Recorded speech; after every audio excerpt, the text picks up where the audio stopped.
Meeting of the State Board of Education. We will start our meeting with our normal procedure of the Pledge of Allegiance. I pledge allegiance to the flag of the United States of America and to the republic for which it stands, one nation, under God, indivisible, with liberty and justice for all.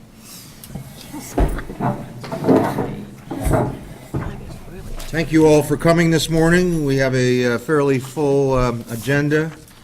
I would remind folks in the audience, if you haven't signed in yet, please sign in. There's a sign-in sheet down at the back table. And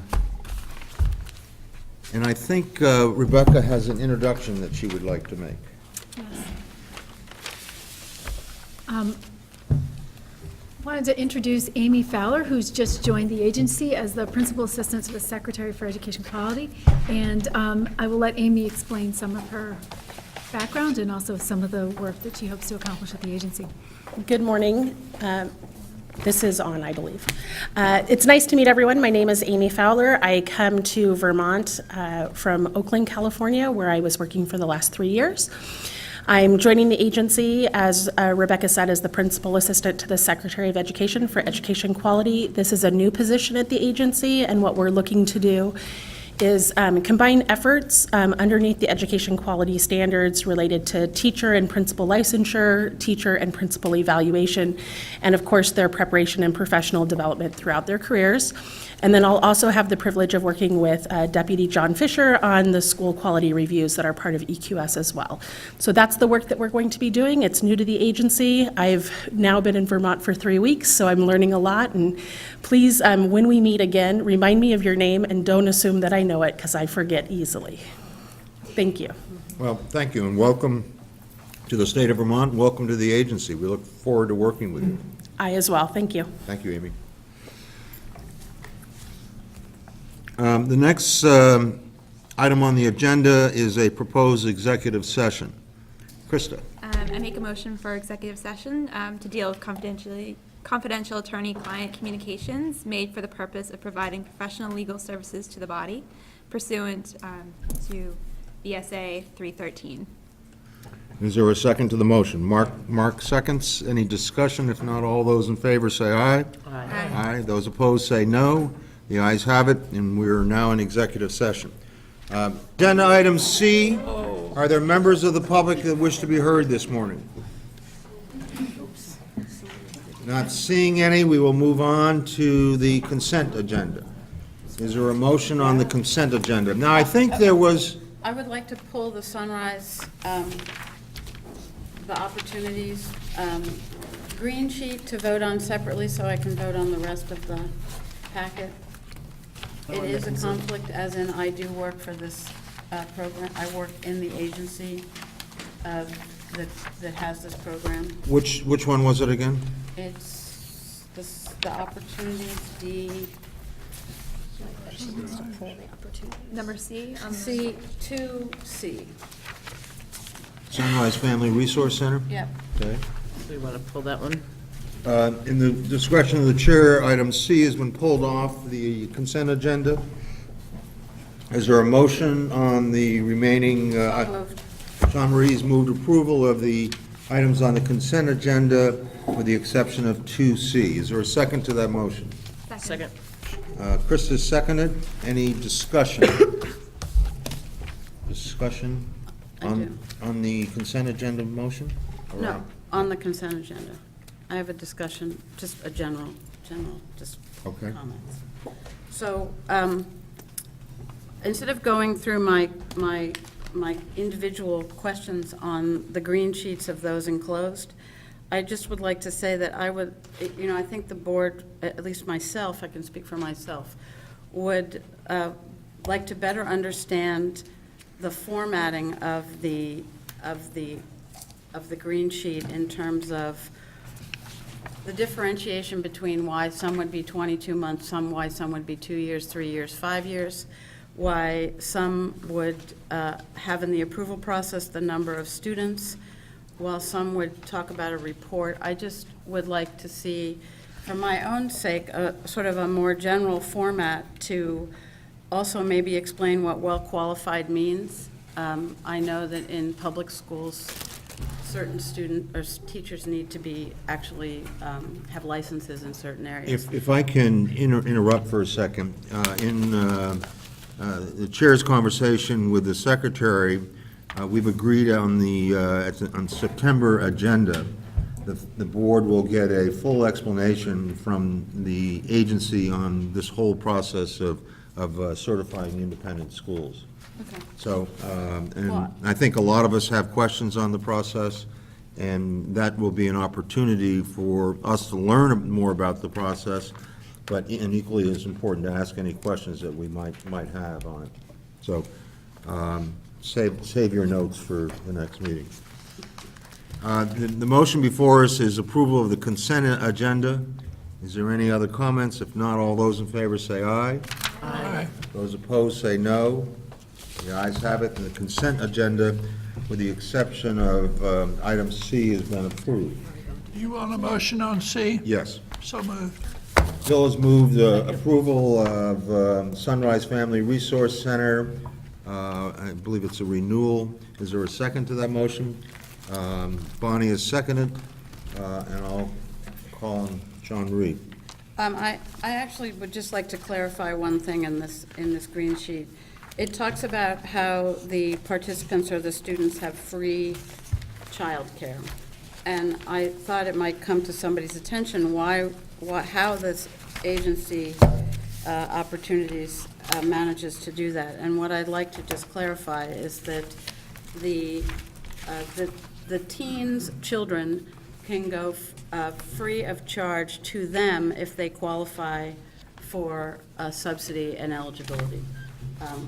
If I was reading this, I would wonder how that magic free word came about. So I just wanted to clarify that it's free to the students if they qualify for subsidy that they're eligible for. And it's a fabulous program. And I will be recusing myself from voting. Okay. Any other comments or questions? If not, the motion is to approve from the consent agenda, item 2C, Sunrise Family Resource Center in Bennington. All those in favor say aye. Aye. Those opposed say no. The ayes have it, and that One is, abstention. and one abstention for the record. You got that, Perry? Yes, sir. Okay. Moving on to board announcements. Are there any members of the board that wish to make announcements? Bill? Three quick things. Did participate in the NASB Governmental Affairs Committee conference meeting. Waivers is the big question there, but it isn't an issue for us, as we didn't go for a waiver, and we understand other states are seeing things similar to the way we are. Sean Marie and I attended the principals meeting and heard Andy Hargraves, and Sean Marie may want to say more about that. And Mark and I attended the finance session in Burlington, and of course that will get increasing interest as the year goes on. Krista? So Sean Marie was unable to make it to the standards board meeting, so I filled in for her last Thursday. And at the meeting, they were also working on their strategic plan. So it was 2 meetings on strategic plans, so back to back. They also had a revote of their leadership. Everybody's still the same. Still Steve and John. Nobody changed. I gave them just a rundown of what we were doing and talking about our goals. And the idea, and I just told them that our goals of sustainability and stability for public education, and then also equity and opportunity for all. And they just brought up a little bit of a conflict between stability and sustainability, and so that might be something that we want to address later. Mostly at this meeting, there was a lot of work talking about licensure and some of the issues that were going on currently, and that they had pushed through most of all of the licensure processes for teachers for the upcoming year. So they worked on that. And there was also some commonalities in things that I was noticing at our board meeting and their board meeting. The idea of a question of the AOE staff and do they have enough resources? and just questioning that maybe they would like to work with us to advocate at the state level for putting more funding back into the agency. So that was something that they were worried about, making sure that the agency has the resources it needs, and making sure that there could be an opportunity for the two boards to work on that when it comes to January. And other than that, they, again, are just working on their mission and vision and just reshuffling for the school year. Other board members, Chambly? So, thank you, Krista. Bill and I were at the Vermont Principals Association. The main speaker was really quite fabulous. Rebecca did an awesome job talking about the letter and going out to parents, and that I'm assuming you might comment on under your report today. And everybody was very pleased to hear Rebecca's, all the principals that I was sitting around were very pleased to hear the sort of tone down on the failing schools end of things. I was also contacted by the Vermont Arts Council to attend this information meeting, and they're trying to bring people together around the arts. I volunteered Krista to go. I thought maybe I will forward the email. It is on September 11th from 10 to 3 at the Vermont College of Fine Arts. I mentioned that Stacy might be interested in Mark, because they're all sort of in somewhat proximity to there.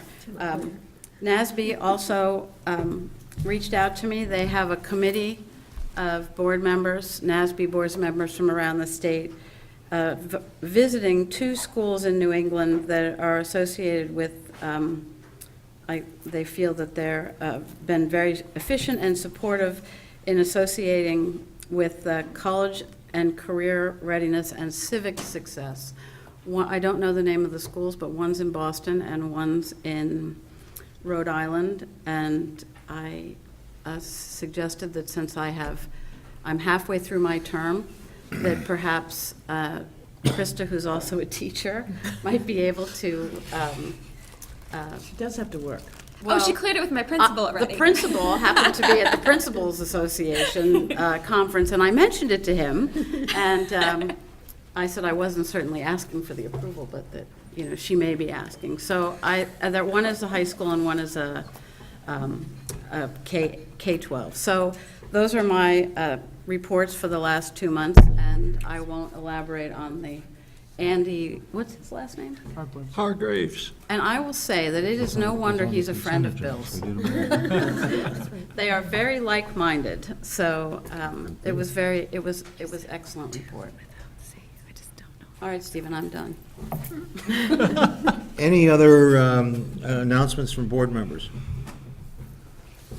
All right, we'll move on to the chair's report, which will be very quick. The main part of my report was shared this morning at the Strategic Planning Committee. Was a school in Maine. I wanted you to know that I visited.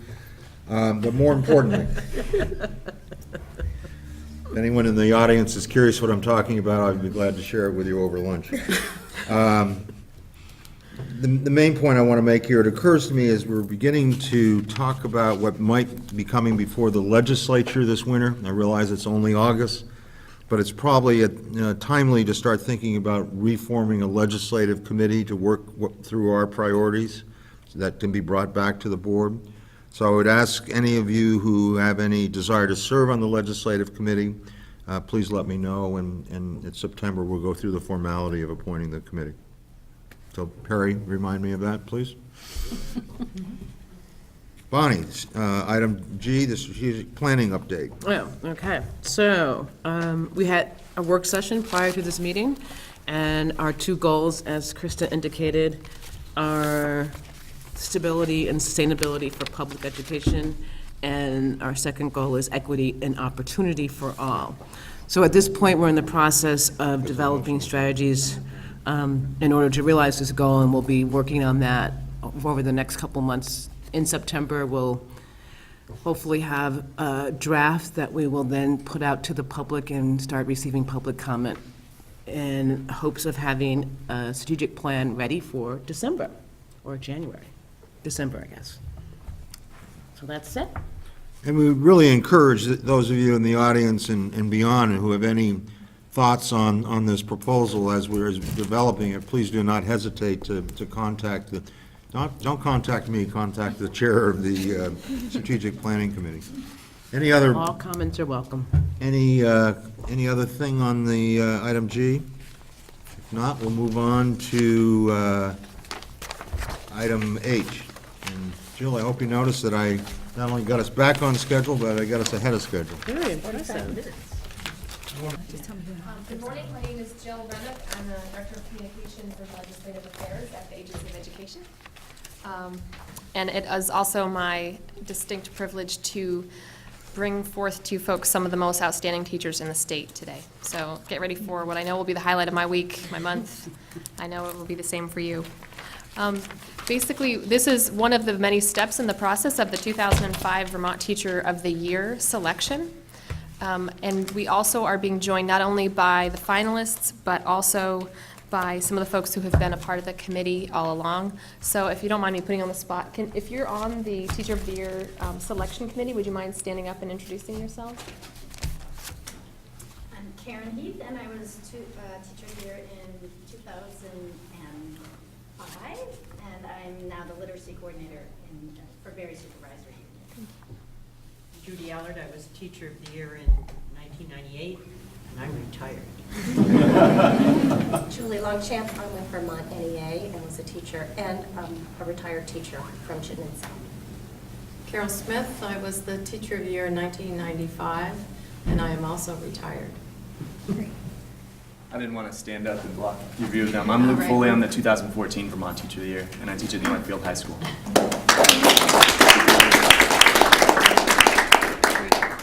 Thank you. So these folks have been not only helping design the process, but have also been participating in reviewing applications. We hosted interviews with the candidates that you're about to meet, and we'll be continuing to usher them through this process. So like I said, there are actually 5 stages of selecting the Vermont Teacher of the Year for 2015. The teachers are nominated by, usually by their principal or a colleague. They have to complete a pretty extensive application, write essays. There's a lot of hoops to jump through just to even submit the application, which we very much appreciate. Then the group that you've met and others in that same capacity, past Teachers of the Year, review the applications and score the applications, and we have now selected 5 finalists who you'll be hearing from today. Those folks were interviewed at the beginning of August by the panel, including Teachers of the Year, Principal of the Year, by Julie and others. And then they are here today to give you what we referred to as an elevator speech. I think we should hear from all of them all day long, but in the interest of time and the fact that we've also asked them to stay for lunch, they will be doing a 3 to 5 minute, just brief speech so you folks can really get to know who they are. I'm hoping that you have the score sheets that were sent out. If you don't, Perry has copies of that. So we're actually putting you folks to work as a part of the process. So after each of the candidates has done their speech, you can jot your notes down, and then Perry and I can collect those from you later today. You know, it might be helpful, excuse the interruption, so we can write the names on the sheets now. Do you have the order that they're presenting? Sure. Yep. Yep, so we have Alan Crowley,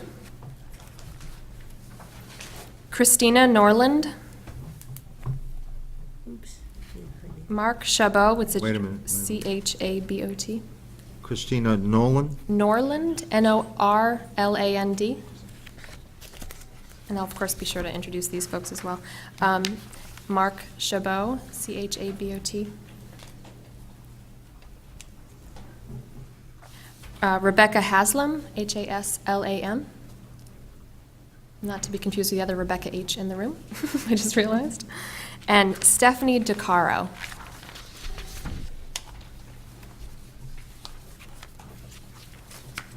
Thank you. Sure. So we'll be hearing from these folks today, and like I said, we've invited them to stay for lunch, which I also think would be a great experience for all of us to participate in. And then so we'll be collecting those. We also have scoring from the interviews, from the application review. We will also be doing classroom visits in September and October, which are really, so we put them through all these pretty significant paces to really get a sense of the entire the entire person. And we know, and I'm sure Luke could speak to this, what's asked of the Vermont Teacher of the Year is a lot. It's a public face to all Vermont teachers and Vermont education. We at the agency certainly call on these folks to help us out throughout the years. And they also are recognized on the national level, and at least they used to get to meet the president. Have you gotten to meet the president? Yeah. Yeah. Pretty great. And also, of course, be considered for the National Teacher of the Year. So I think that's the rundown of the pretty significant work that we have for these folks.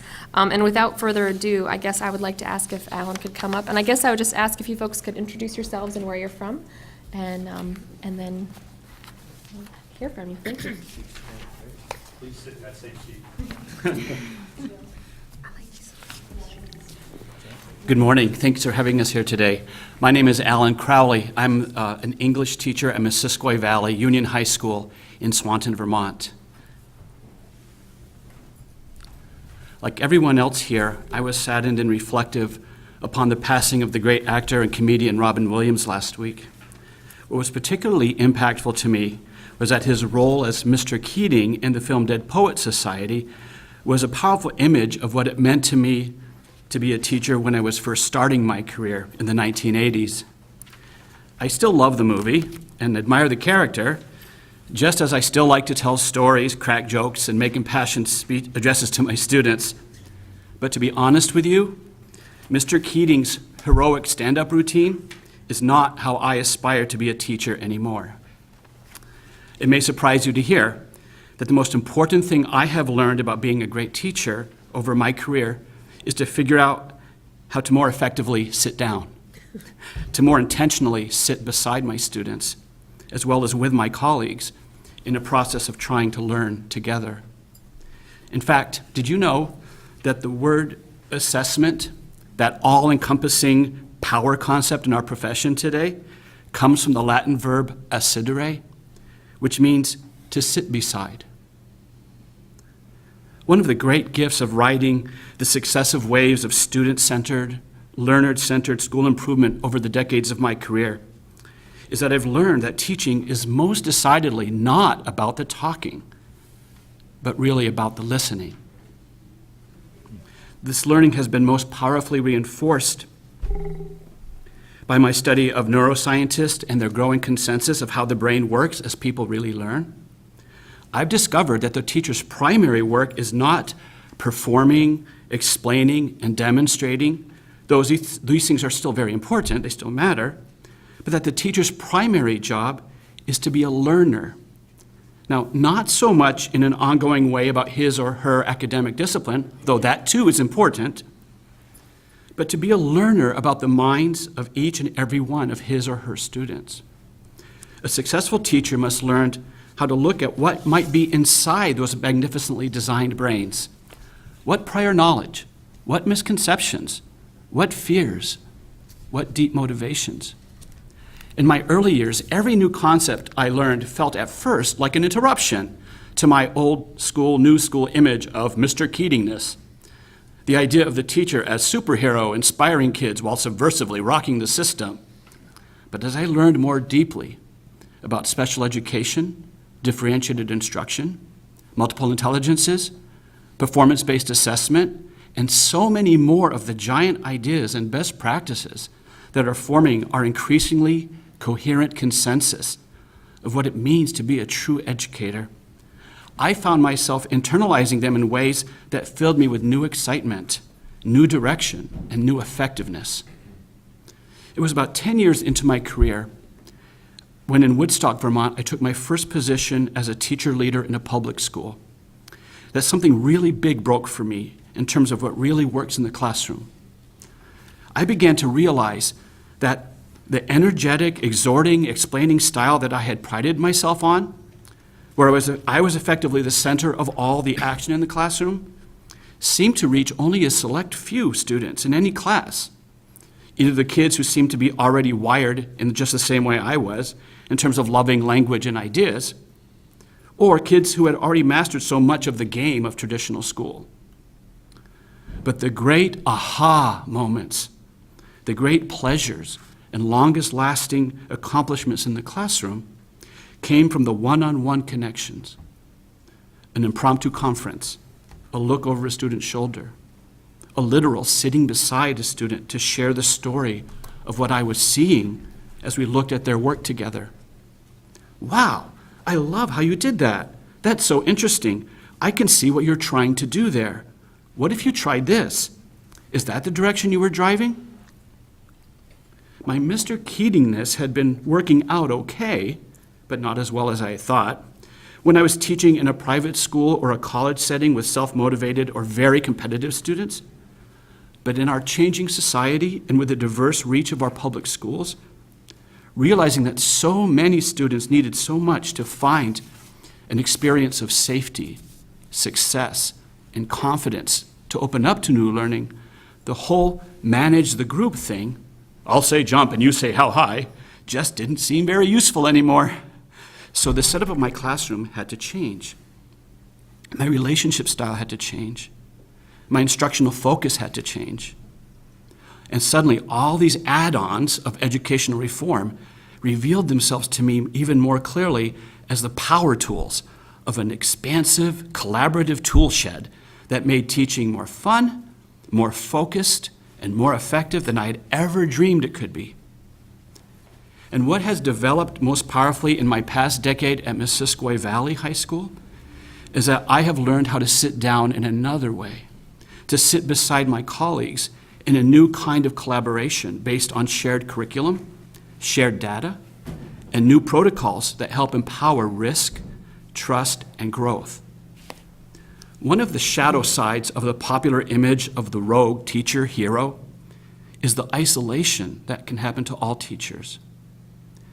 Disappearing, though perhaps not fast enough, is the idea of this lone Superman teacher, entitled to shut his or her door, cover his or her window, and do things his or her way.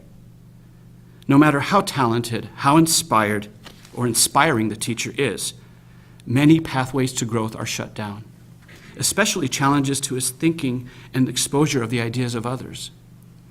As importantly, teachers who may be new or struggling can be shut out of an opportunity to learn and reflect from a highly effective colleague. Perhaps worst of all, the students in the broader school community can suffer when instead of the guaranteed curriculum and best practice instruction they all need and deserve, their hope must rest in the lottery of the course scheduling system. Oh, lucky you, you got the good teacher. My most important message to you today, the leaders in our state that are the stewards and partners in this shared journey of school improvement, is I want to tell you, actually shout out from the rooftops, that it is working. No matter the inevitable political complications, the faltering attempts, the too eager extremes, the broader idea of accountability, of equity, of opportunity, of standards-based feedback that can help schools come together and grow is working. My school is a powerful example of Vermont's balance of accountability, flexibility, and support that has moved us forward in astonishingly effective ways. 7 years ago, as one of the schools first identified as in need of improvement through the NECAP testing, we endured some real consequences in terms of administrative change. MVU has long been a place with highly motivated and diversely talented professionals, but we were more than a little bit lost of which direction to move in. With the accountability of concrete standards and the kind of testing data that challenged us to rethink together everything we did concerning assessment, curriculum, and instruction, we have made what I think are exhilarating breakthroughs. Our dialogue with the Agency of Education and highly effective consultants like the Vermont Higher Ed Collaborative has recreated us as a community of shared leadership that truly sits beside each other in an authentic assessment of our goals and programming. I am so proud to be a Vermonter and especially a Vermont educator, working in a balanced partnership with our government, local board, union association, and many, many colleagues with their boots on the ground to truly put our students first. My last word to you today is it's true. It's really true. all students can learn, and all students need to learn. This insight is so much more than a platitude, so much more than a hopeful ideal. It is an organizing, research-based principle built on the bedrock of biological neuroscience and carefully researched cognitive psychology, verified by lived experience. We must and can continue to learn to teach by sitting beside our students, because we now know better than ever that in the most important sense, intelligence is malleable. The brain on learning has a plasticity which, through risk, effort, failure, feedback, and guided revision, transforms learners from novices to experts, students and teachers alike. Though I've left my Mr. Keating days far behind, I am the happiest and most effective teacher I have ever been, because I've learned that my own personal journey is to grow always as this kind of learner. I ask you to recommit to this powerful growth mindset in the invitation our late poet laureate Robert Frost gave to all of us in his poem, The Pasture. You come too. Thank you.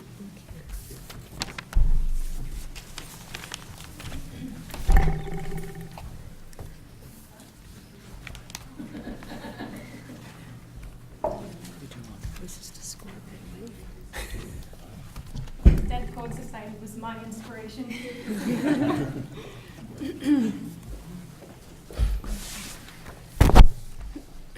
Good morning. I'm Christina Norland from Edmonds Elementary School in Burlington, and I'm happy to be here to talk about what I do and what I love. I love teaching children, and I love teaching children music. A quote of Maya Angelou speaks to why I do what I do. At the end of the day, people won't remember what you said or did. They'll remember how you made them feel.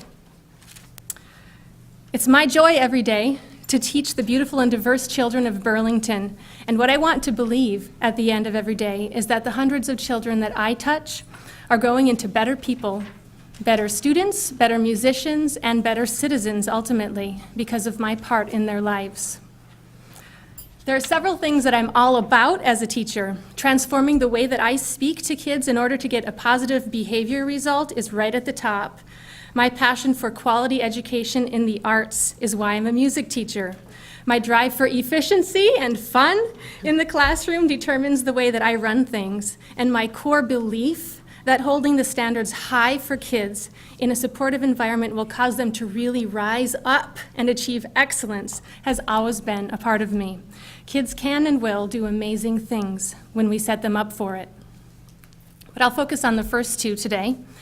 You probably know, I'm sure you know, that Vermont is recognized as a leader in math and language arts achievement, but the gap between lower and higher income students is just as much a problem here as in the rest of the country and the rest of the world.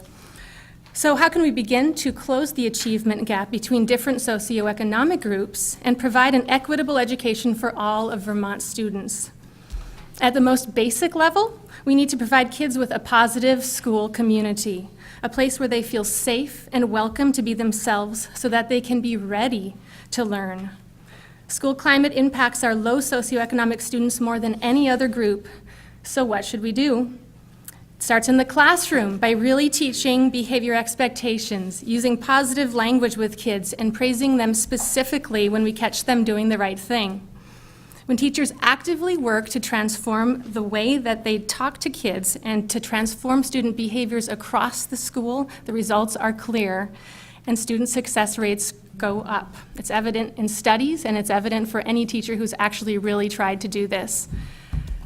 What else works to help bridge the achievement gap? Arts education works. Obviously, this is a time when we need to be creative and think outside of the box.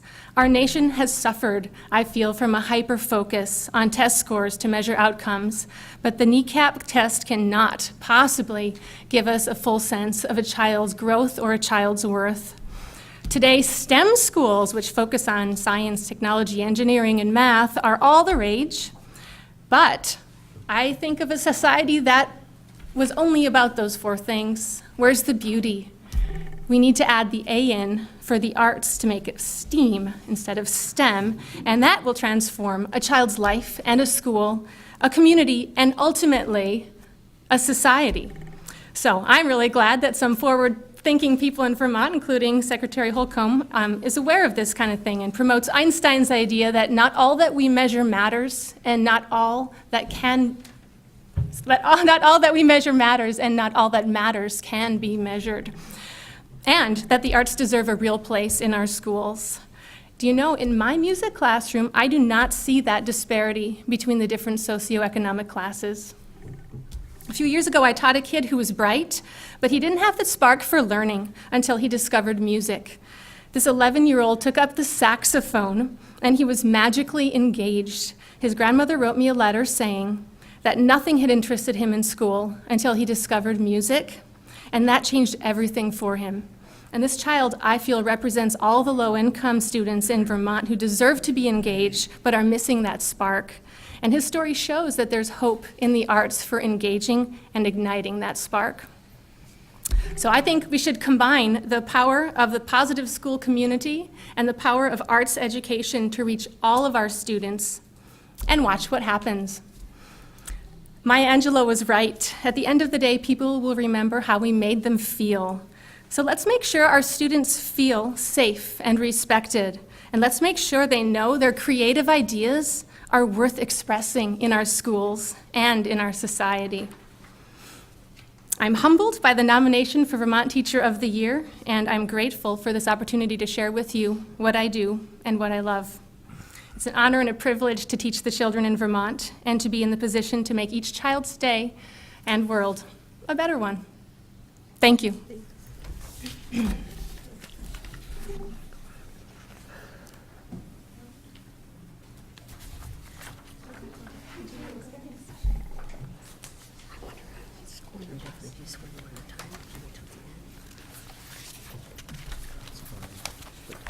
Hi, everyone. My name is Rebecca Haslam, and I live and work and teach and raise my children in Burlington. Over the past decade, I've taught in 4 of our 6 elementary schools in the city. I've taught 5th grade, 4th, 3rd, and now 1st. This will be my 5th year in a job share situation. So I've had the gift of many talented partners. My first 3 years in a job share, I had Jane Miller as a partner, and most of you probably are familiar with her through her work with the Vermont Writing Collaborative, and she was also Vermont State Teacher of the Year in 1992. Last year, my partner teacher was a first-year teacher, so I had the opportunity to be her mentor and kind of lead our curriculum. And then this year, my job share partner is the district math coach. So I'm able to benefit from the expertise of all these different people that I'm working with in my first grade teaching role. The other half of my job is as social studies coach for the district K-5. This is a position that I actually created in order to continue to be able to develop social justice-based curriculum, pilot those units with teams of teachers across the district, and then share them widely. Despite our rigorous state standards in Vermont history, or in history and social studies in Vermont, we were actually lacking curriculum. So this past year, I worked with teams of teachers and a local historian to finalize units for the 3rd, 4th, and 5th grade, and we'll be presenting these to teachers at each school during in-service next week. This year, my task will be to complete that vertical map for social studies curriculum by doing the K through 2. A new component of my social studies coaching position is now equity curriculum coach. The units I've developed explicitly address the topics of race and equity and integrate culturally responsive pedagogy into all areas of curriculum across disciplines. Transforming the way we teach children, developing the curricular resources we need, and providing the professional development opportunities necessary to change our existing paradigms are all essential components of what I do as an equity curriculum coach. I'm also a member of the district's Equity Council. We have representatives from each school who meet monthly to discuss diversity and equity issues in our district, as well as to work collaboratively to bring those equity professional development opportunities to our schools.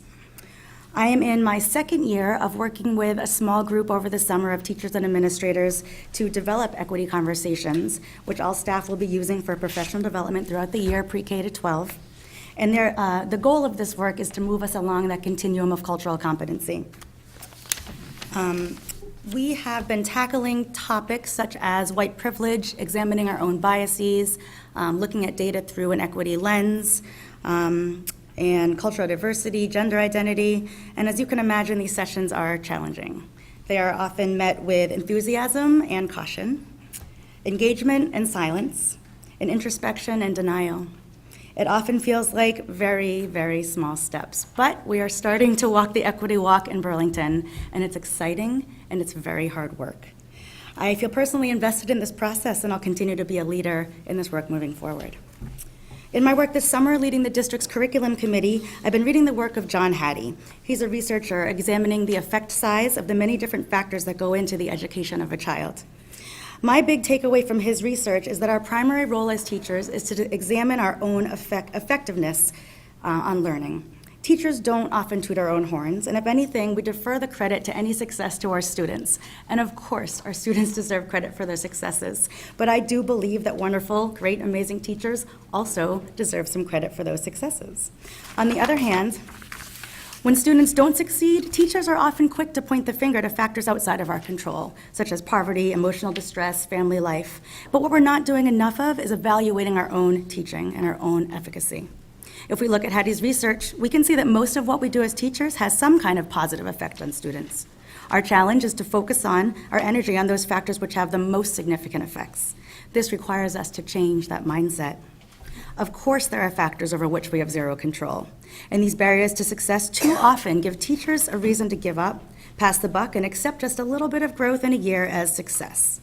John Hattie reminds us that a little bit of growth is not enough, and he even goes as far as to say that doing your best isn't enough. His research shows us that minority students and impoverished students often set very low goals for themselves compared to students from dominant culture, and this is one example of when saying do your best really isn't good enough. Our challenge is to encourage students to exceed their own expectations and do better than their best, and here's where we come in. If we as teachers can shift that mindset and focus on the things we can do, the things over which we do have control, then we can start to own the achievement gap. Through collaboratively examining our own practices, we can start to do what otherwise feels rather impossible.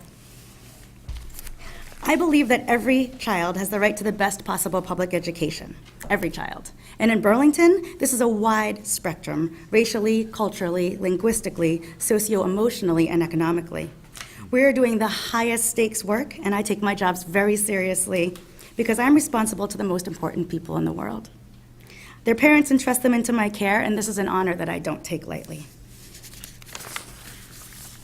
I wanted to offer something different to students in Burlington than what I had in my own experiences in school. I got very accustomed to being hypervisible, but not often invited to speak. So I started to create tools and resources that I felt were lacking in Burlington. I am a confident speaker and a natural leader, and I was successful in my attempts to convince the school board to create my current position so that I can continue my work with teams of teachers developing units of study that highlight human rights, multiple perspectives, and social justice. This year, I piloted a third grade curriculum at Edmonds Elementary, and as I walked around downtown with a class of third graders and listened to their conversations about the cultural influences of different groups of immigrants still present in Burlington today, I was so excited to see and to hear that each and every one of them were engaged. They were able to see modern immigration in the context of history, and they were able to see that everybody in Burlington has a place here, both in history and currently. In a fifth grade class, I got to witness a group of students using primary documents to explore the arrival of Columbus and his crew from two different perspectives. They acted out, how each group of people felt during this momentous occasion.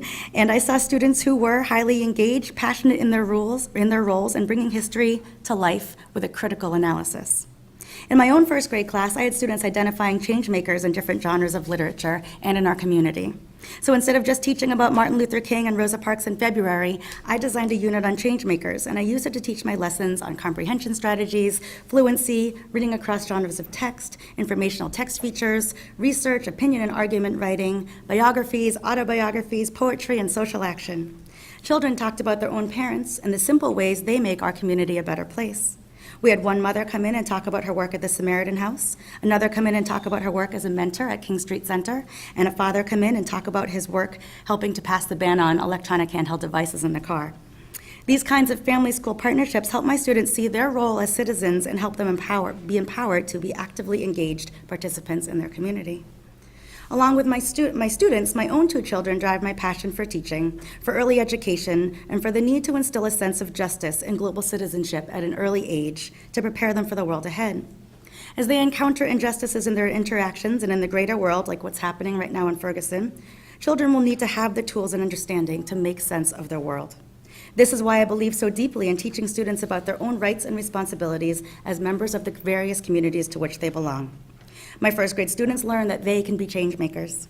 They know that being kind to a friend, including someone who's left out, treating people fairly, and respecting the many differences and diversity in our community are all ways they can make our community a better place. My first grade students know that their contributions matter. Teachers know that the most effective learning happens when students are able to connect new information to existing schema. That's why it's so important to be knowledgeable of the cultural backgrounds of our students, so we can teach in ways that are culturally relevant to all students. Building that relational trust in my classroom is an important part of my curriculum. I get to know students, their families, what piques their interest, and what nourishes their sense of inquiry. I used to tell my son, "You're the most important person in the world," because as a new mom, that's exactly how I felt every time I looked into his eyes. But I learned to change my script because I don't want my son growing up with that message in his head. I want him to know that yes, he is important, valuable, capable, worthy, and human, just like every other individual he will encounter in his life. I need him to know that each person he meets deserves to be treated with respect, and this starts at such an early age. I love teaching first grade. I get to teach children to read and write and see themselves as capable readers and writers. I can, and I do, teach every one of them to be a reader. I love first grade because my students are still so young. They love coming to school, and they're so eager to learn everything they can. And they're also eager to make sense of their world. And I mostly love it because I know I can have a great impact on their early development as socially conscious beings. I feel happy and fulfilled in my career. I see it as my life's work. And I turn my beliefs into practice through my own teaching and through my work developing and sharing curricula with colleagues. In my coaching role, I can support the implementation of units of study and help teachers develop the skills necessary to be culturally responsive educators.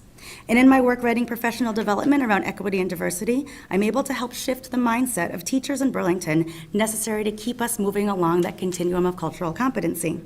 These 3 roles keep me very busy. I enjoy the pace and the rigor of my many roles and balance them with the joys of parenting and the rare moments to myself where I can go for a run and clear my head. If I were to be selected as Teacher of the Year, my message would be that public education is the foundation of democracy and that it is our moral imperative to make it available to every child. Especially in an age of vast inequity, we need to prepare our young people to be able to participate in a democratic society and meet the future challenges that await them with strength of character, confidence, and a sense of justice. In order to stop the perpetuation of underachievement in students of color, we need to start owning the gap. It's a huge challenge, but I've bared witness to 10 years of progress already in Burlington, and I look forward to continuing to help us move into the future. Thanks.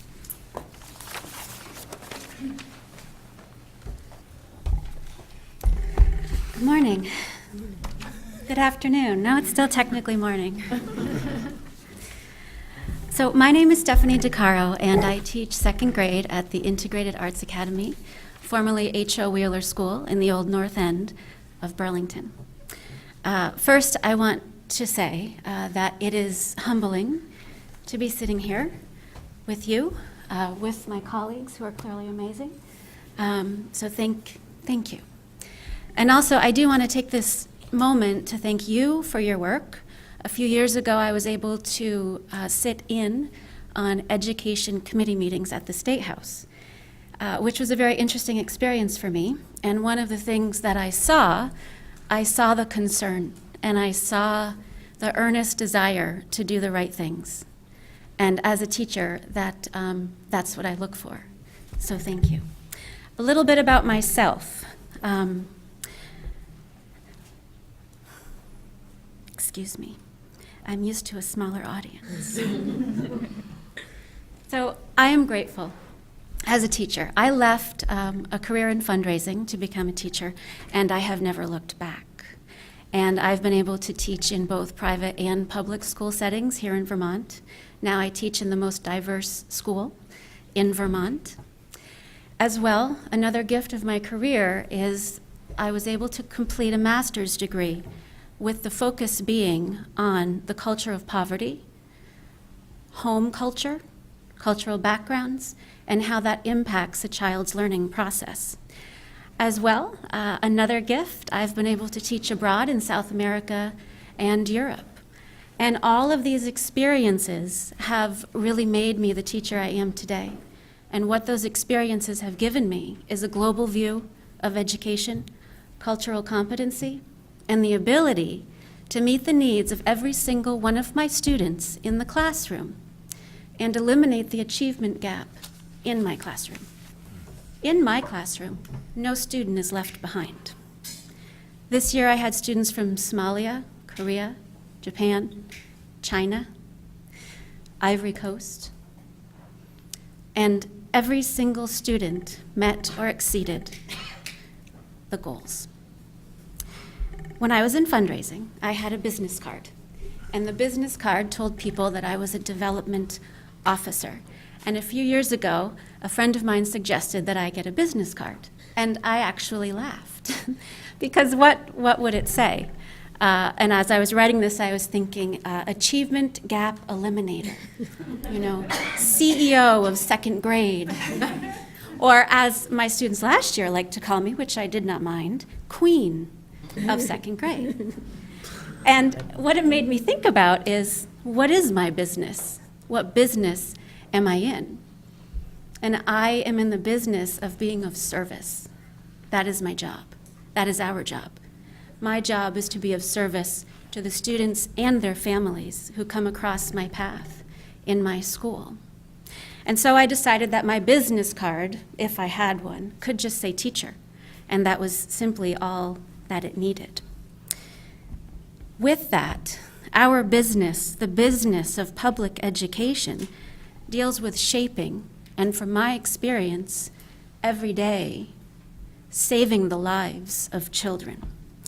And I tell my students that a teacher's heart is bigger than most because we love every one of our students. And with that, last week, I had a power coffee with one of my clients. And she's going into third grade this year, and we met at Starbucks for coffee and cocoa. And she gave me this card, and it says, "You make me feel so many feelings." And I just want to read what she wrote. "You make me feel happy, you make me feel safe, but most of all, you make me feel so many great feelings, and it's all coming from you." And as I was writing this, I realized these are my business cards these days, and these are fabulous. And so with that, this business of public education is about love. And teachers can only make real change in the lives of their students. I don't care where the student is from. I don't care what background the student has when the child comes to me. Because as a teacher, it is my call to love each and every student and bring them exactly where they need to be. And that is the only way that a teacher can make real change, is through love. When we make decisions about the hearts and minds and lives of children, we must look through the lens of love to make the best decisions possible. And it is through this lens that I find my own message to bring to you today. It is through this lens that I find how I can be an effective advocate for the children and families I serve. I know that raising the achievement gap means educating school boards, principals, and teachers about the culture of poverty, the culture of power, home culture, and English language learners. Children need us to have this knowledge. I know that in order to raise the achievement gap, we need longer school days, and we need extended school years, because children need this time. I know that schools are teaching different curricula, and that having a balanced state and local assessment system would ensure equality for all students. Children need equal opportunity. And lastly, and perhaps the most controversial, I don't know, but children need the money. And so I think it's worth continuing to look at redistricting. By redistricting, maybe we won't have to cut early intervention programs that directly improve the achievement of these marginalized populations. Maybe we won't need to cut the kindergarten assistance. The money can go to the children. And Vermont is small enough that we understand the importance of creating financial sustainability to deliver an equitable education. We have this responsibility because the business of education cannot afford any debits. We are unique in our business. We don't have debits. We only have assets. And if we are going to write off the debit side of a ledger, then what that means is we're writing off the future and the life of our children. So thank you. Thank you for being in this business and for leading all of us.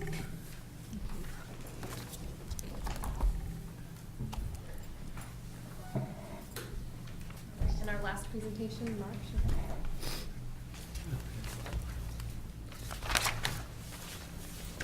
Sorry to have my back to all of you. I'll be speaking to you even if I have my back.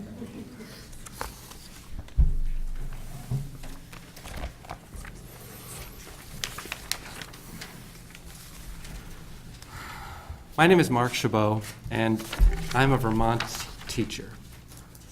I'm also a Vermont immigrant. My mother is an immigrant, too. She came here from Belgium. She met my U.S. GI father in Germany during Reconstruction in 1946. And it is said, anyway, family lore says that the first thing that she did when she arrived in this country was to buy 100 acres of land in Thetford, Vermont for $400. And as time went on, my father grew progressively more ill, and she raised by herself all 6 of her children, me being the last, the youngest, the baby. And she showed grit and determination. She wanted us to value education and music, of course, classical music. And at the same time, she always brought us back to that wild place in Thetford, Vermont. And as a kid growing up in sort of a working class New York suburb, Vermont held me mystified. It gripped my heart.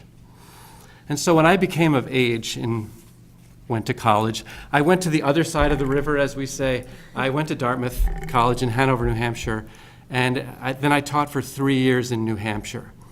And sometime in that 3rd year, I began to have those doubts that young teachers often have. Is this all there is? Is this what I was born to do? Can I be better than this? And the voices got to me, and I decided to go to graduate school. Of course, I got a teaching assistantship, so there was no getting away from teaching. And I got a master's degree in computer science. And then I arrived in Vermont for the last time, staying here. I was a 20-something sort of hotshot programmer, and I was hired to work on artificial intelligence to help in medical decision-making. That was the big research at the time. And the project was great. It was really interesting, and I was alive from here to here. And that was it. And so after about 18 months, I missed teaching. I missed the classroom. I missed the interaction. So I opened the Valley News, and there was a position at Woodstock Union High School for a chemistry teacher. I said, okay, I'm going for that. I got the job, and teaching had changed in those 5 years that I had left. I remembered 94-142, which is the special education law. That was pretty new when I started. It was mature. It was 14 years old when I got to Woodstock. And Woodstock had embraced that, and they had embraced the idea that all students should be included in the regular classroom. Well, I didn't know anything about this, and I felt like a brand new teacher again. And I was sort of overwhelmed. But Woodstock really held me there. And when I think about that experience, I think about the conscience of Vermont, I guess I might call it. And the conscience of Vermont was working on me. And when I think of that, I think of the words of Theodore Parker, who was a 19th century Unitarian minister and abolitionist. And I don't have this memorized, I have to look down. He said, "I do not pretend to understand the moral universe. The arc is a long one. My eye reaches but little ways. I cannot calculate the curve and complete the figure by experience of sight. I can divine it by conscience. And from what I see, I am sure that it bends towards justice. What was this justice that Parker was talking about in my classroom? In year 2 at Woodstock, it was back to school night, and a parent approached me, and she was angry. It's like, my gifted son is not being challenged in your class, and I am pissed. I was mortified. I don't think I slept more than an hour in each of the next 3 nights thinking about what am I going to do? I'm trying to reach all these students. So I worked on a lot of things, including getting up even earlier in the morning and writing this application, furiously writing this application. And I was delighted to discover a few months later that I was named the 1990 Vermont Christa McAuliffe Fellow. And that the quaint title, I guess, I gave it was Reaching Mainstreamed Students in Chemistry Using Computers. Now, that sounds kind of quaint, almost 25 years later, but it was working. And in fact, soon thereafter, I landed the Vermont Council on Gifted Education's designation of Teacher of the Year. So I had overcome adversity. This parent was no longer my enemy, she was my friend. And for years after that, we continued to be friends. But what were the rewards that it earned me? Let's see. I had more classes, I had more students, I had extra preps. They took my prep time and divided it in 2, so I had 2 22-minute prep periods, all while I was trying to implement a new technology integration program. And I wondered about this justice. Remember this Vermont justice? I'm like, where was the justice for me, and where was the justice for my family? My second son was born during this time. And again, perhaps it was a moment of weakness. A parent came to me and said, I've got this tech firm in Woodstock. There's an opening for a programmer. We'd like to hire you. And I said yes, and I went there. Now, it didn't take long this time. It didn't even take 18 months. I think it took 4 months or 5 to realize that I was not a programmer anymore. I was a good programmer, but this was not where I needed to be. And not too long after that, I ended up working for the late Professor Faith Dunn of Dartmouth, Professor Emeritus. And she's the mother of Matt Dunn, who's Vermont. I think he's in the Senate right now. Not in the Senate anymore? Okay. Anyway, Matt Dunn, he's well known. He's served in a number of places, including AmeriCorps director. Anyway, Faith had this idea that you could develop teacher leaders, that teacher leaders could lead school change if they just had the skills, if they could manage meetings and give feedback. And we had these modules that we worked on. And Faith's work ultimately led to a professional learning community called Critical Friends Groups. I guess you'd say it was PLCs called CFGs, right? Is that the proper terminology?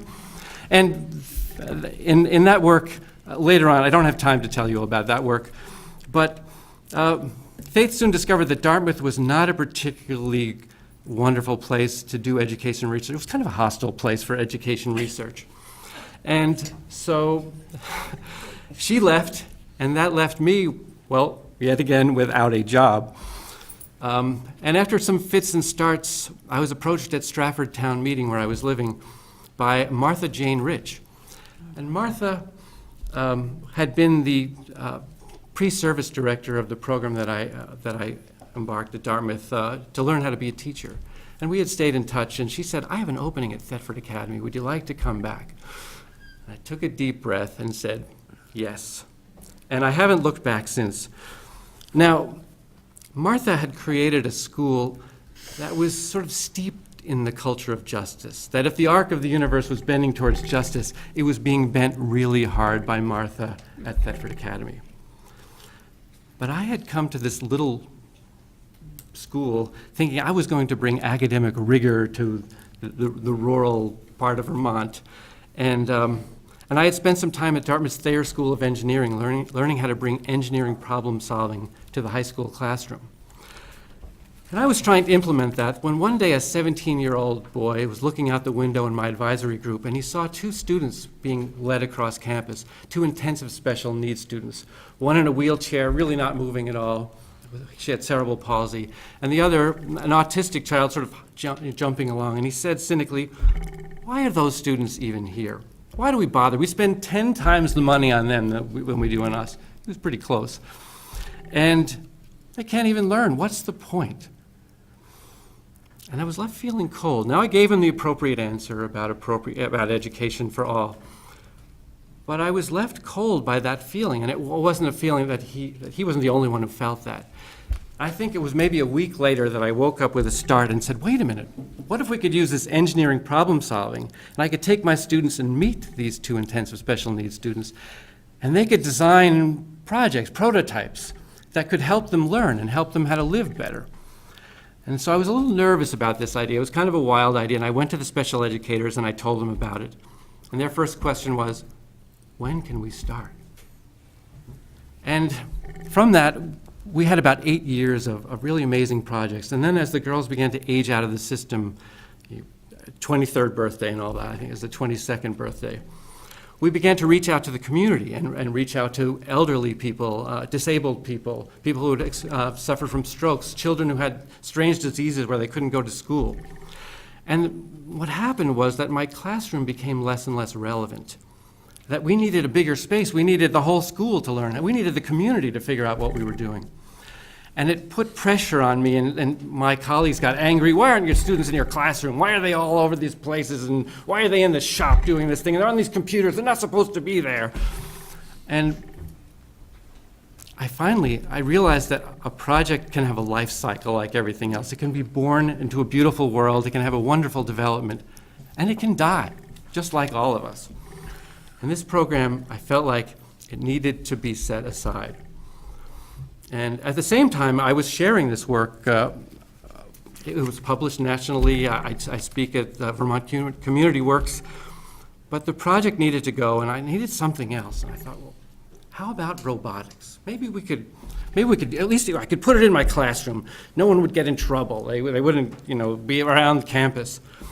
And about 3 years into this, a student approached me and said, could we start a competitive robotics program? I really like this. This is really cool. And he brought together some more, he was a maven, he brought together some more people. And within 6 months, we were at the World Championship in Florida, that our team had progressed that quickly. We've been to the World Championship every year since then. We've hosted we were the first VEX robotics team in Vermont. We had to travel very far because we also hosted the first tournaments in Vermont. We raised $30,000 in our tiny community for student learning. And in all of this, I guess to try to cut this down, about 2 weeks ago, I received this email from a student. I'll call him John, just so I don't give his name. Hello, Mr. Chabot. I am enrolled in your robotics class. I have difficulty getting around quickly. And Kate, our librarian, suggested that I could get a hold of you and get the code for the Bugs Clock app. This was an app that a student of mine wrote in my mobile apps class to replace the aging bell system we had. I would then try to change the code so it could remind me to leave a few minutes early. If this could be done, it would be greatly appreciated, and if I could also know what platform it was coded on. Secondly, I have cerebral palsy, and therefore mild muscle weakness in my right hand and leg.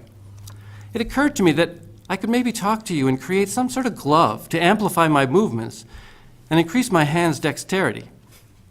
I look forward to hearing from you. Sincerely, John. And I ask, why would any teacher ever want to retire?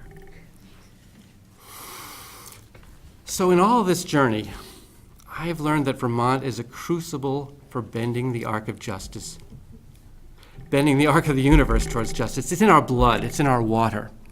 Passed to all Vermont teachers who stay long enough to hear the voice. Vermont teachers reach all kinds of learners, engage our communities, and find challenging, authentic experiences and assessments. We don't pay homage to one-dimensional standardized tests to measure our teaching and learning. The work and the path that I described represents all Vermont teachers. We take our life experiences and our professional experiences and divine them to a path to student engagement, learning, and ultimately justice. Thank you.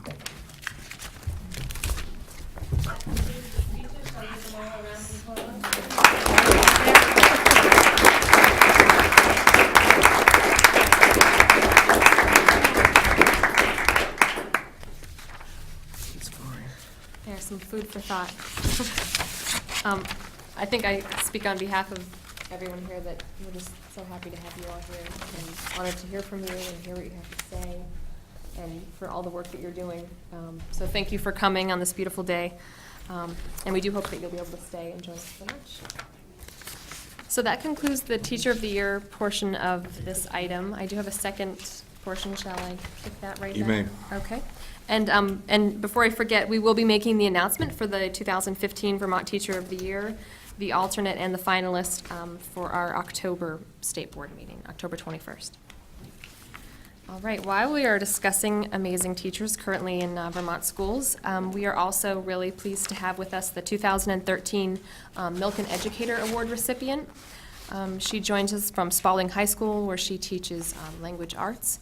She's a leader in the school, even though she's relatively new in her career. She's a model multi-tiered system of support implementer. She helps develop the curriculum for the district, and we're really thrilled to have her. So we do have a presentation for Katie. Just so you know, with the Milken Educator Award, I know that a lot of you folks were probably at her surprise announcement this past fall. I know some folks in the audience were there as well.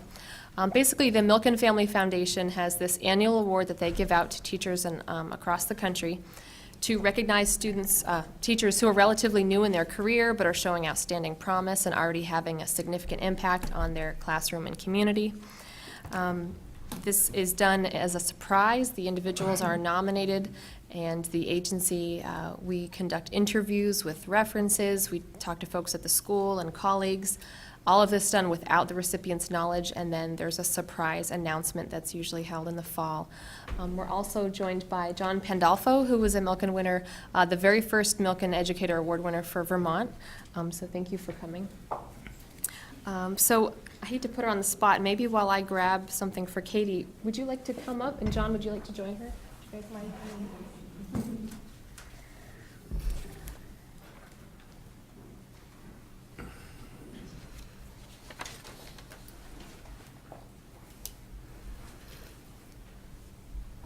Did you have anything you'd like to say, John, about the program? Or?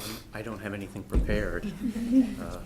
I guess I would just like to say that the Milken Award for me really gave me an opportunity to grow incredibly as a teacher and opened up the variety of ways that I could serve students throughout Vermont. And I am, it's a pleasure to wish all that upon Katie, I guess.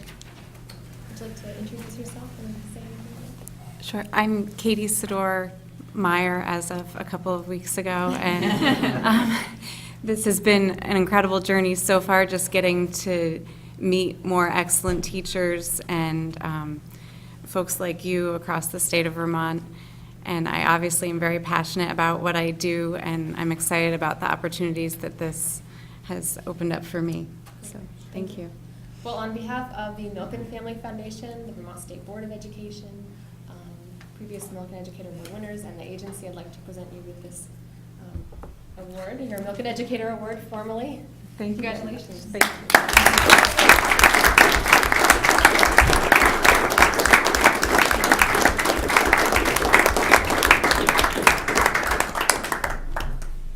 Obviously, my favorite part of my job is the teacher recognition, so thank you all very much. Do you think lunch will be available? We're running ahead. That's usually out in the, So it's right here. is it ready? Yeah. No, it's not Like ready. at but that table. It's not up. It's in this room. Doesn't look right. All right, why don't we break for lunch, and we will come back in probably a little less than an hour. So, station back to order. Before we move on to agenda item J, I note that we have a number of new members of the public here, and I would remind you that there's a sign-up sheet back on a table to the left. So if you have not signed up, please sign up. And I will call on the secretary for her monthly report. Great, thank you. Usually I get to compete with asparagus. Today I get to compete with the sign-up sheet. I know you're not here to see me, so I'll try to be quick. A couple items that I wanted to share with the State Board of Education is you probably know the state government has undergone a rescission cut, and we are cutting 4% of expenses across the board. And we'd like to explore having some of that be absorbed by the State Board of Education with a strong commitment to not interfering and undermining any of your operations. So one of the options that we're looking at is different food vendors, in particular for some of the lunches, to see if there's a way that we can economize. So we may be looking at slightly different lunches. And I promise not to give you peanut butter and jelly and 5-cent milk boxes every day, but you may find it's not always what you become accustomed to. That's one of the options. That would save a lot of money. So the other piece, and we'll be talking with Stephen about that. I know Perry's done some good research, and we'll be presenting some options to the board to review. I also want to talk just about dual enrollment, because some of you have asked me about the effect of dual enrollment and what we're seeing statewide. We haven't got all the data in, but we do have some initial data, and we will be working on a report out. But just off the recent data, what I can tell you is that we're seeing that it's been a very popular program in the state, and there seems to be a strong interest in dual enrollment. In particular, just from fiscal year 13 to fiscal year 14, we have now verified 782 students in fiscal year 13, up to 1,452 in 14, which is almost doubling in 1 year. And that suggests a pretty strong appetite for some of this. And I think that we are now also looking at what courses students are taking, with an eye to seeing which courses are taken by students who then go on to pursue post-secondary opportunities, particularly for students that we don't typically see going on to college. So our eye in analysis is going to be which of these courses seem to be moving the group that didn't historically go into college into those kinds of post-secondary opportunities. And we're really looking forward to doing that analysis. In terms of use, heaviest use has been in Chittenden County. The lightest use is in Essex County. And so what we're mindful is that some areas of the state, whether because of geographic remoteness or distance perhaps from some of the colleges that have been providing access to these courses, they aren't able to take up, or they aren't interested in taking up. So one of our next avenues of work will also be exploring what the cause is of some of those differences in use. So 30% of dual enrollment, so in summer and fall of 2013, for example, was in Chittenden County, and in 2013, summer and fall, there was no dual enrollment in Essex County, just to give you a sense of the breadth. And that's clearly something that we have to be very mindful of, especially given the board's strong commitment to equity, that we need to be identifying where there is an equitable use of this kind of initiative, trying to figure out what are the barriers that might be precluding that. And I just have to call out the Vermont State Colleges. They've been very, very strong and had a strong participation in this program, and we really see that as positive. And they've been open to working with us to try to figure out which courses, again, seem to be the ones that are the ones that are moving students most successfully into post-secondary. And we will more to come. We'll let you know when we have the data and can do a final report. Question? Yeah. Yes. Do we know how much money it's costing? Where's the money coming from, and what's going to be the impact on taxes now and in the future? Currently, it's coming out of the AOE. And we are looking at pushing off the burden on school districts in the coming year. We're exploring ways to push off. I will be transparent, we're concerned about the budget challenges that many of our districts are facing, and are trying to find ways to mitigate some of the impact of dual enrollment in the coming year. As you know, initially, the cost sharing was supposed to start, and we're concerned with the advent of pre-K, which we're also very strongly committed to. We want to make sure that these initiatives and these priorities aren't competing with each other. So we're looking for ways to continue to provide support for dual enrollment until we look for more sustainable solutions. We see these both as incredibly powerful tools for equity, and we want to make sure that they're not in competition with each other, and that we're looking actively for ways to make sure that these opportunities are available to all students. So we can give you actual numbers. I'll put that together for the board at the next meeting. But in terms of moving into the next budgeting cycle, we're looking for ways to try to provide more support out of the agency for something we really see as a critical component or tool in our toolbox for encouraging post-secondary access for all children in Vermont. So. This may be a little delicate now that the agency works for the administration, but I think some of us are sensitive to the lack of increased funding for the agency over the recent years. Staffing has been a challenge. And one of the things that the legislative committee, once it's formed, might look at, is, would it be appropriate from a policy point of view for the board to encourage some increased funding for the agency? I realize that the timing of this is probably not great, and I don't mean to put the agency in a delicate position now that you don't work for the board anymore, but I think some of us are concerned that for improved educational services in Vermont, that the agency is, pretty much stripped. So, I like to think we work with the board, and what I can tell you is that we are looking at a new budgeting process that does a better job of helping us align our operations with our purpose. Our purpose is very aligned with the boards. It's also very aligned with the governors, obviously. And, I think we're in an unusual moment in Vermont where there seems to be a fair amount of consensus about what priorities are.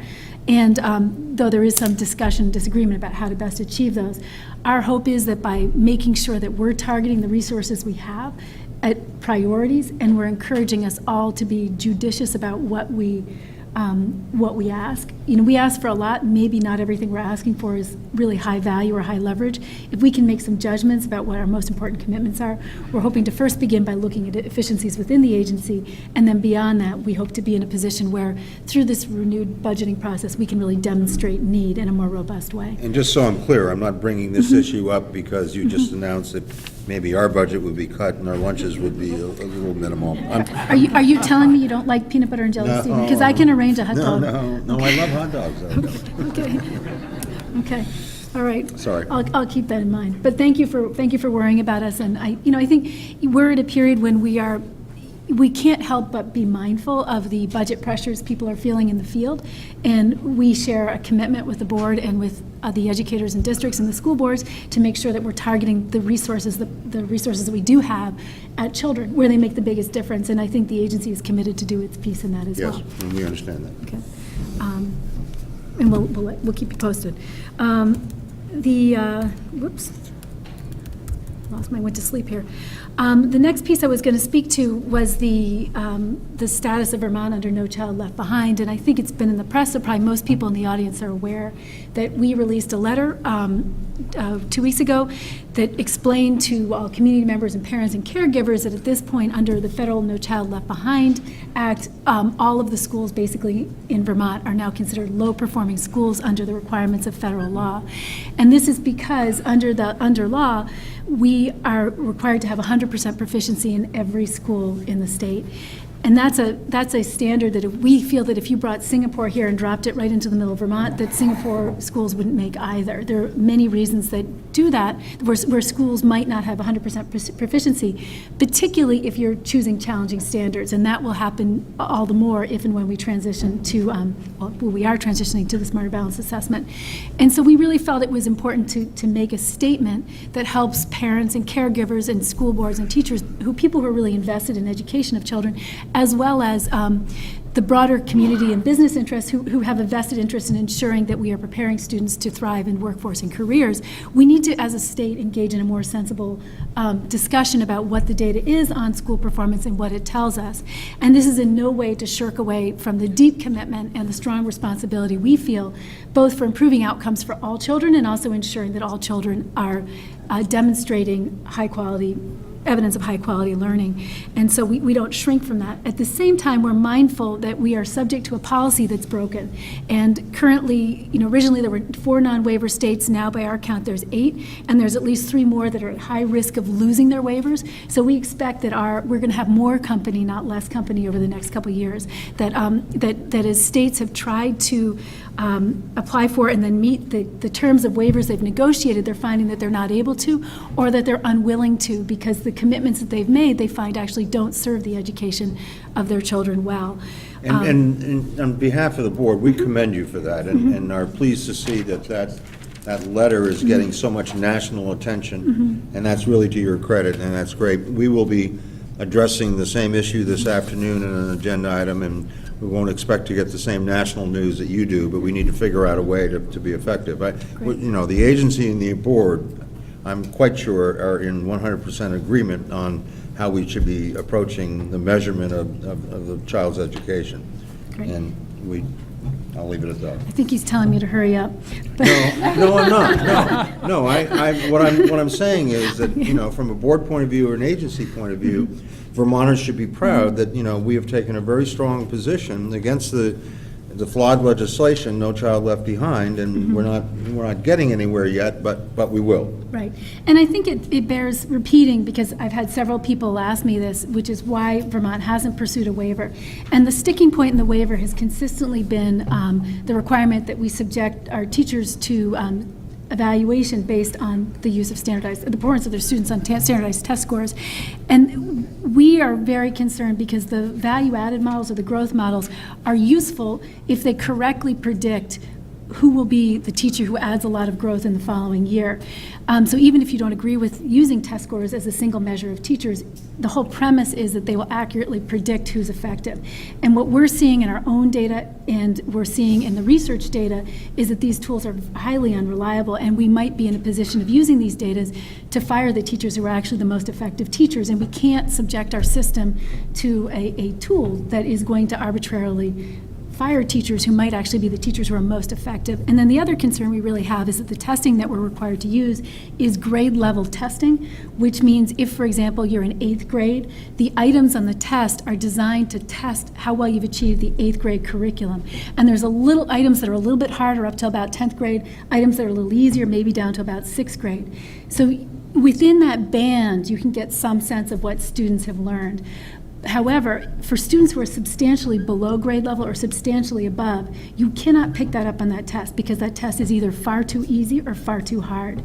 And the problem, again, with some of these tools is we had a couple teachers who spoke eloquently this morning about the privilege of working with students who really need the best and the most skilled teachers. And we want to be a state that encourages and inspires our educators to run to that challenge and embrace that challenge of teaching the students who most need high-quality teaching. And we're very concerned that these tools would disincentivize that and would discourage teachers from embracing that challenge. So that's the short answer on why we've resisted a waiver. Yes, go ahead. So some of us have been on the board a while longer than others, and certainly a little bit longer than the secretary. So I want to comment that this board actually went through the process of looking at the waiver, applying for a waiver, designing the waiver that we thought was right for Vermont, and in the end, the powers that be in Washington didn't accept it. Correct. And this board wasn't willing to change some of those pieces to make it comply with what they wanted. So it wasn't that we didn't apply or we don't have a waiver, is that the waiver that we wanted wasn't accepted at the government, at the top level there. My memory is that because of that, we didn't submit. Right, because they wouldn't Right. take it. Right. Yeah. So we're currently listed as not having applied, though I think that you went through a series of negotiations to try to introduce flexibility. And in our subsequent conversations, we have found that flexibility means flexibility out of No Child Left Behind, but into use of standardized test-based evaluation of teachers. Well, I just want to make sure that, it Yes. wasn't that we just decided we're not going to do it. No, I know. Yes, absolutely. No, I think it was a long and thoughtful process. Yeah. And I think also going forward, we have a number of answers to this. We are in no way at the agency, and I know the state board is not, because of listening to you and really hearing you engage and grapple with some really hard issues and think about your own strategic planning process and your process moving forward. I think we share a commitment to not shrink away from what we see as a real challenge. We know that we are serving particularly children who are coming from more affluent families and educated families very, very well. We outscore the nation on the National Assessment of Education progress.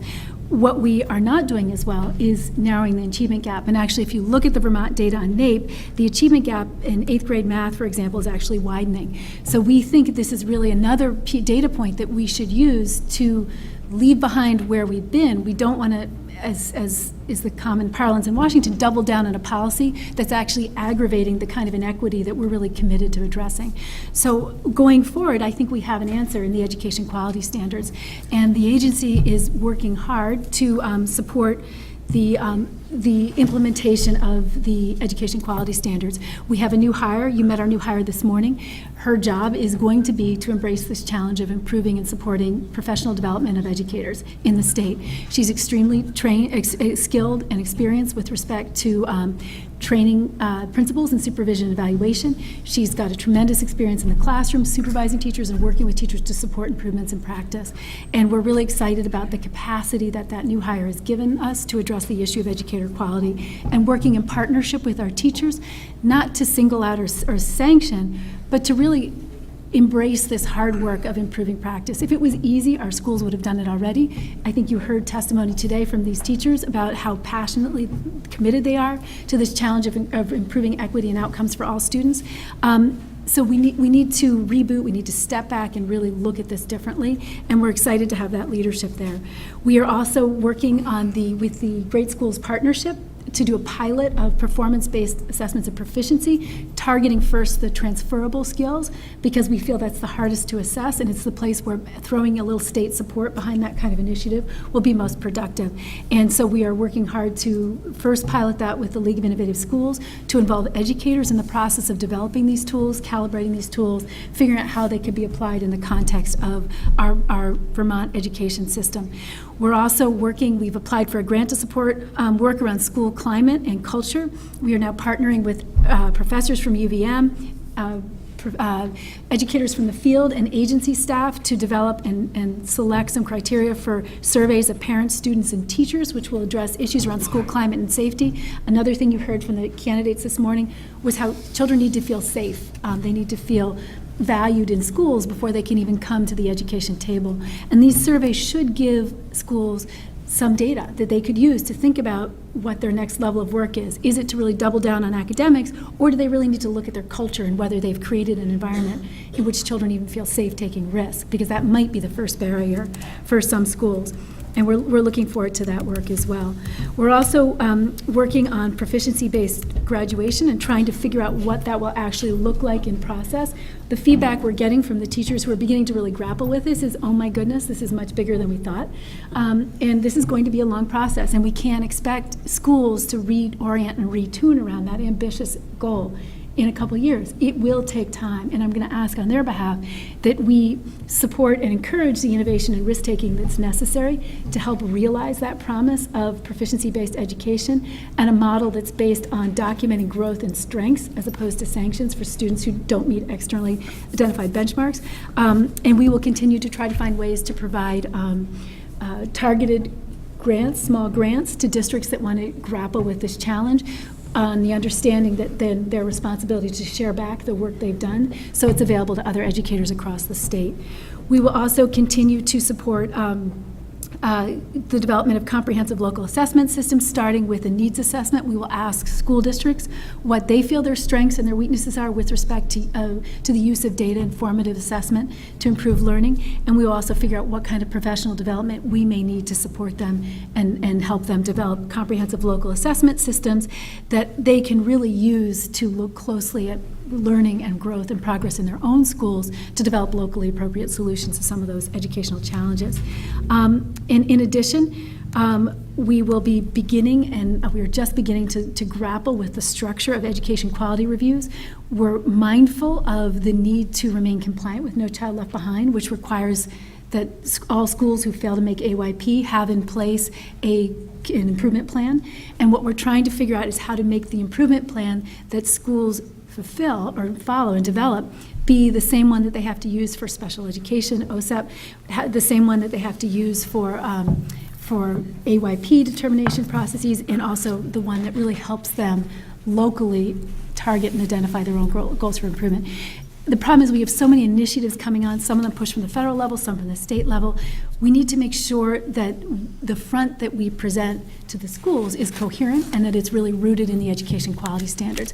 So what our teams have done internally at the agency is they've begun to crosswalk all these compliance obligations against the work or implied in the education quality standards, so we can develop a coherent review process that meets the requirements of No Child Left Behind, as long as we're still subject to it, but also really frees up schools to focus on many sources of data and then develop a local continuous improvement process that really yields, we think, better outcomes, hopefully, for students. And in addition to that, we will encourage development of performance assessments across all critical outcomes in the education quality standards. Another thing you heard from the Teachers of the Year today was that it isn't just English, language, arts, and math, that we need students who are prepared to go out and serve in democratic institutions in society. We need students who are capable of artistic expression, music, bring kids to school, all sorts of other things. And these are all critical priorities of the board. And we will be providing technical assistance to schools to develop, and we have provided some guidance about proficiency progressions within each of those 7 critical outcomes. In addition, we'll continue to support your commitments to equity by supporting the expansion of opportunities to learn in pre-K and after school and summer programming. We know that 2/3 of the achievement gap, if we're similar to what's reflected in the national research, is developed out of school. That kids arrive at kindergarten already demonstrating learning gaps, and we need to expand pre-K and access to high-quality opportunities to learn. And we need to support parents as the first teachers of their children in those critical 0 to 5 years, so that parents can support their children. We can work together as partners to really help all children get a healthy, positive start.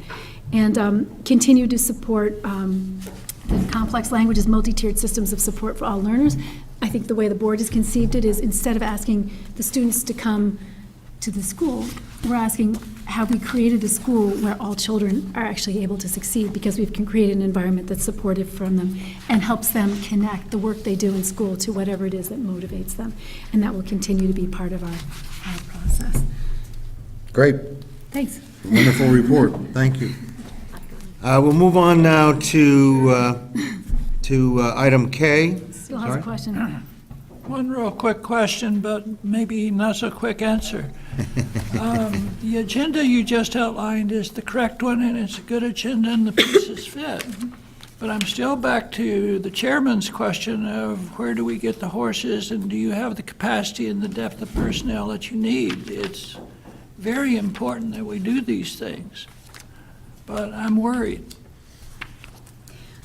I think there's several, and I'm not trying to be evasive, I think there's several things we're not clear on. We're not clear what will happen in terms of reauthorization, though we expect it's 3 years out, and it's very possible that if there is a reauthorization of the SEA, that there may be some flexibility, for example, in how often we test, and that might free up resources for other critical state priorities. There also are places that we could probably achieve efficiencies. We are worried about resources going forward. We're mindful that next year is going to be a very tough budget year for the state. And I think part of our challenge at the agency is to try to figure out how to use the resources most effectively. And what we are seeing is that the places where we have been most effective in creating models and moving the work of the field is where we have really involved teachers through strategic use of small incentive grants to develop models that then can be shared and disseminated. So I think an example of that is the personalized learning plans, which has really gained traction. I think we're getting a lot of progress in terms of implementation of PLPs. And that was done because we set some clear criteria for program development. We provided grants to districts to begin to develop models of what that would look like, and then came back and then provide professional development to support implementation and further development of those. So I think I think we will all have to continuously ask ourselves, what is our goal, and what is the most high leverage, cost-effective way to achieve that goal without sacrificing the quality we aspire to. It's the same conversation at the agency that I'm sure the school board members here are probably having in their own communities. We are in a tight fiscal environment, there's no question about that. We all are going to have to ask ourselves repeatedly with every decision, is this the most effective way to achieve the desired goals for our students? Much more to come on that, I'm sure, Bill. Let's move on to item K, Chittenden East SU Mud Report.